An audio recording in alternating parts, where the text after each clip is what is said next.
인간이 최초로 사육한 동물은 달팽이였다. 현대의 오트키즘 상류층의 고급 요리에서 달팽이는 랍스터 및 푸아그라와 더불어 확고한 지위를 차지하고 있다. 하지만 식도락가들 사이에서 달팽이의 평판은 들쭉날쭉했고 오늘날과 같은 명성을 얻은 것은 최근의 일이다. 달팽이가 수백 년간의 소외와 멸시를 딛고 별미로 부활하기 시작한 것은 20세기 들어 아마도 지방 출신의 파리 레스토랑 주인들이 소박한 향토 요리 매력을 홍보한 결과였다. 제2차 세계대전으로 식량 부족이 닥치기 전까지만 해도 최고의 셰프들은 달팽이 요리를 내지 않는 것이 불문율이었다. 프랑스, 카탈루냐, 그리고 이탈리아 일부 지방을 제외한 현대 서양에서는 달팽이가 저평가된다. 그럼에도 달팽이는 몇몇 비슷한 연체동물들과 더불어 음식사에서 명예로운 자리를 차지해왔다. 아니 차지해야 마땅하다. 그들이 우리 역사에서 가장 큰 수수께끼 중 하나의 열쇠이자 아마도 해답을 제시해주는 까닭이다. 어째서 그리고 어떻게 인간이라는 동물은 다른 동물을 식용으로 키우고 번식시키기 시작했을까? 달팽이는 사육하기가 비교적 쉽다. 요즘 가장 높이 평가받는 품종인 부르고뉴 에스카르고는 전용 사육장에서 번식시키며 엄선된 허브와 우유죽을 먹여가며 철저히 관리한다. 달팽이는 껍데기에 자연 포장된 채로 식탁에 오르는 효율적인 음식으로 그 껍데기는 이 요리에 많이 쓰이는 소스인 갈릭 버터를 담는 용기 구실도 한다. 낭비가 적고 영양은 탁월하다. 처음 식용으로 가축화된 동물은 흔히 네발짐승이라고들 하지만 달팽이는 크고 다루기 힘든 네발짐승보다 취급하기 쉽다. 해양종은 바닷가에 자연적으로 생긴 바위 틈에서 채취할 수 있다. 육상종은 달팽이가 많은 지점 주변에 도랑을 파서 지정된 사육장 안에 가두어 놓을 수 있다. 원시 달팽이 사육사는 작거나 맛없는 개체를 손으로 골라내는 식으로 쉽게 선택적 육종의 혜택을 누릴 수 있었을 것이다. 달팽이는 풀을 갉아먹으므로 사람의 음식을 먹이로 줄 필요가 없다. 또 대량으로 사육할 수 있고 불이나 특별한 장비 없이도 한 곳에 몰아넣을 수 있다. 신변의 위험이 따르지도 않고 가축대를 몰 때처럼 개나 다른 동물을 선발해서 훈련시킬 필요도 없다. 달팽이는 완전 식품에 가깝다. 순례자나 군대, 휴대 식량으로 유용하다. 일부 품종은 살코기가 풍부할 뿐만 아니라 여행 중에 며칠은 버틸 수 있는 양의 수분을 함유한다. 고대의 일부 문화권에서 달팽이 사육은 확실히 대규모 산업이었다. 우리 부르고뉴 에스카르고의 조상들은 고대 로마의 사육 상자 속에 빽빽이가 친 채 껍데기 때문에 더 이상 성장할 수 없을 때까지 우유를 포식했다. 그 결과로 식도락가와 환자들을 위해 한정된 수량만을 구할 수 있는 사치스러운 별미가 되었다. 일부 메소포타미아 유적에서 달팽이 껍데기가 대단히 많이 나오는 것으로 볼 때 고대 수메르의 식탁에서는 양식 달팽이가 흔한 재료였음이 분명하다. 보스턴 중심가 밑에서 약 3000년 전 연체동물 양식장의 유적으로 보이는 것이 발굴되기도 했다. 이 역사가 얼마나 오래전부터 시작되었는지 상상할 수 있을까?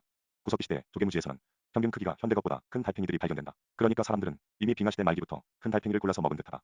이 시대에 이런 종류의 조개무지는 대단히 흔하고 몇몇은 너무 커서 학자들의 거리낌만 없다면 이것이 체계적인 식량 생산의 증거라는 가정도 가능할 것 같다. 음식사가 단선적 시간의 흐름에 따라 발전했다는 진보주의적 역사관에 의거하면 어떤 식량이든 그렇게 이른 시기에 사육되었다고 생각하기 힘들고 이 모델의 테두리를 깨고 나오기란 쉽지 않은 일이다. 하지만 달팽이 사육은 너무 간단하고 어려운 기술이 전혀 필요 없으며 체질인들의 습관적인 식량 획득 방식과 개념상 아주 가깝다. 때문에 그런 가능성을 배제하는 것은 너무 완고하고 교조적인 태도로 보인다. 이 관습은 전통적으로 생각해온 것보다 수천 년이나 더 오래되었을 수도 있다.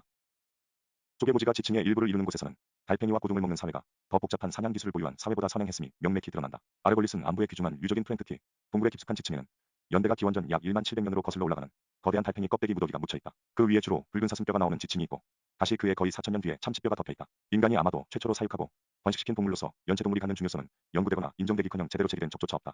그러므로 이에 대해서는 증거만큼이나 추론에 의거하여 잠정적으로밖에 말할 수 없다. 전 세계에 흩어진 고대의 쓰레기 더미에는 달팽이 껍데기와 더불어 여러 종류의 조개 잔해가 있으므로 달팽이는 이 이야기의 일부일 뿐이다. 해양 동물 식용의 역사에서 양식이 사냥보다 먼저 출현했을지도 모른다는 가정은 명백히 합리적이다. 낚시도 낯선 수중 환경에 맞춰 매우 창의적인 기술을 요하는 일종의 사냥이기 때문이다. 반면에 연체동물 사육은 체질의 자연스러운 연장이고 맨손으로도 할 수 있다.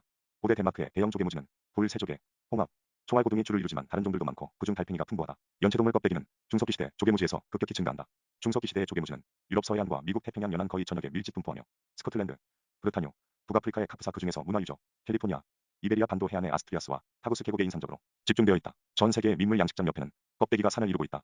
이 맥락에서 두드러진 것은 굴이다. 굴 양식장이 반드시 불사육과 연관되지는 않으며 심지어 인공 양식장도 반드시 선택적 육종을 암시하는 것은 아니다. 하지만 중석기 시대에 굴 섭취가 크게 증가한 듯 보이며 따라서 굴 채취 기술이 눈부시게 발전했다고 추측할 수 있다. 세네갈 앞바다, 코르시카 섬의 디안느 석호, 프랑스 방대의 생미실 앙네르메는 멀어진 굴 껍데기만으로 이루어진 섬들이 있는데 이 섬들은 풍부한 천연 양식장인 바닷속에서 지금도 계속 자라나고 있다. 미국 메인주에 있는 한 조개무지는 추정 부피가 약 2억 5천만 리터에 달한다. 이런 유적 중 상당수의 퇴적 속도가 주로 6천에서 8천년 전 사이에 빨라졌다는 사실은 음식사에서 미처 감지되지 않은 혁명을 시사한다. 역사학자들의 일반적인 가정에 의하면 거천체동물 섭취가 증가한 것은 더 큰 사냥감이 부족해졌기 때문이라고밖에 설명할 수 없다.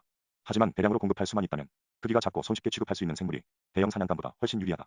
고고학자들은 연체동물을 체질 식량으로 분류하지만 연체동물을 대량으로 먹었던 곳에서는 체계적으로 양식하는 경우도 있었다고 보는 편이 더 합리적일 것이다. 달팽이가 위대한 혁명을 이끌었다는 상상은 영웅적이고 낭만적인 감수성에 어긋난다. 하지만 체계적 식량 생산의 시작은 우리 생물종의 역사에서 조리혁명 이후 음식과 관련된 가장 큰 혁신임이 분명하다. 이 혁신이 어떻게 일어났는지에 대한 이야기는 전통적으로 두 가닥으로 나뉘는데 둘 다 진보주의적 모델이다. 즉 농업과 식용식물의 과학적 개선은 통상 체질에서 발전한 것으로 분류되고 방목과 축사는 수렵에서 발전한 것으로 취급된다.